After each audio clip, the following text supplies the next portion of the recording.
Pepatah mengatakan apa yang dilakukan selalu memiliki konsekuensinya. Ada sebab dan akibat, jika sebabnya buruk maka konsekuensinya akan jauh lebih buruk di masa depan. Dan jika sebabnya baik maka konsekuensinya akan jauh lebih baik di masa mendatang. Hal ini tampaknya diterima oleh Al-Hilal. Al-Hilal musim ini juara bukan hanya sekedar juara, akan tetapi Al-Hilal memiliki berbagai kontroversi yang hebat dalam naik tangga menuju gelar yang mereka usung pada musim ini tersebut. Jelas situasi ini dipengaruhi oleh beberapa aspek di mana walaupun Al-Hilal keluar sebagai pemenang, akan tetapi tim besutan dari Jorge Jesus itu sama sekali tidak dianggap sebagai pahlawan. Malahan Al-Hilal dianggap sebagai klub yang penuh kontroversi dan dicap mediocre dengan berbagai kontroversi yang mempengaruhinya satu sama lain. Kontroversi-kontroversi itu pun menimbulkan berbagai masalah yang utama, di mana Al-Hilal mencurangi klub-klub di Arab Saudi bukan hanya satu, tapi keseluruhan klub. Kontroversi Al-Hilal melawan Al-Ahli banyak, kontroversi Al-Hilal menghadapi Al-Ittihad juga banyak, dan kontroversi Al-Hilal melawan klub-klub lain juga banyak. Namun yang menjadi sorotan utama hanyalah pertandingan Al-Hilal melawan Al-Nassr saja, karena ada Cristiano Ronaldo. Bab menumpuknya para penonton menonton Arab Saudi bukan untuk menonton Al-Hilal, bukan untuk menonton Ittihad, akan tetapi untuk menonton pertandingan Al-Nassr, yakni Cristiano Ronaldo.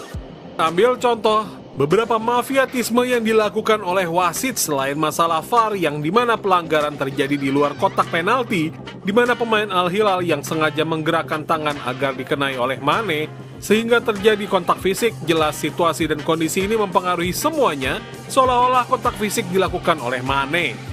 Hanya itu saja, keputusan curang dari wasit Bono seharusnya mendapatkan kartu merah di mana dirinya menyenggol melakukan pelanggaran keras kepada pemain Al-Nassr dan membuat pemain Al-Nassr tergeletak sehingga menyebabkan semuanya kacau balau.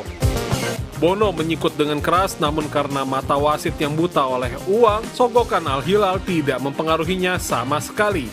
Tak hanya itu saja, kecurangan itu pun berlanjut di mana Bono menyentuh bola di luar kotak penalti, namun wasit sama sekali tidak menghiraukannya di atas lapangan. Jelas, integritas wasit yang memimpin pertandingan ini patut dipertanyakan.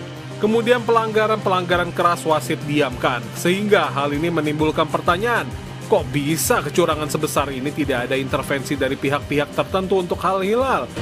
Memang Federasi Saudi tidak melakukan investigasi apapun.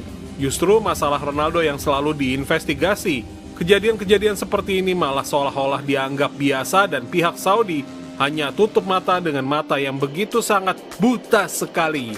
Intervensi justru terjadi dari ketiga klub yang diakuisisi oleh Saudi Investment, tak melainkan adalah Al-Nassr, Al-Hilal, dan Al-Ahli. Ketiga klub besar di Saudi ini meminta Arab untuk menjatuhkan hukuman berupa larangan bermain ataupun sebuah subat untuk menjatuhkan Al-Hilal ke Divisi 2. Permintaan dari ketiga klub ini melansir dari beberapa media Arab Saudi, Al-Ittihad, Al-Nassr, dan Al-Ahli. Mereka menolak Al-Hilal untuk bermain di kompetisi teratas Liga Saudi, atau sekedar keluar dari pihak Saudi yang dipegang oleh Saudi Investment. Penolakan itu sudah terjadi 2 kali. Untuk yang pertama, kita lansir dari media Portugis di mana ketiga klub besar sempat mengintervensi Liga Saudi. Jangan pernah menunda laga Al-Hilal karena itu akan membuat Al-Hilal jadi anak emas. 3 dari 4 tim teratas di Arab Saudi semuanya bersuara menentang Al-Hilal. Al-Hilal meminta dan pertandingannya ditunda, padahal Al-Ahli tidak memberikan izin, maka Al-Nassr, Al-Ahli, dan Al-Ittihad mengeluarkan pernyataan yang membeberkan korupsi Al-Hilal di Liga, bunyi laporan Portugis.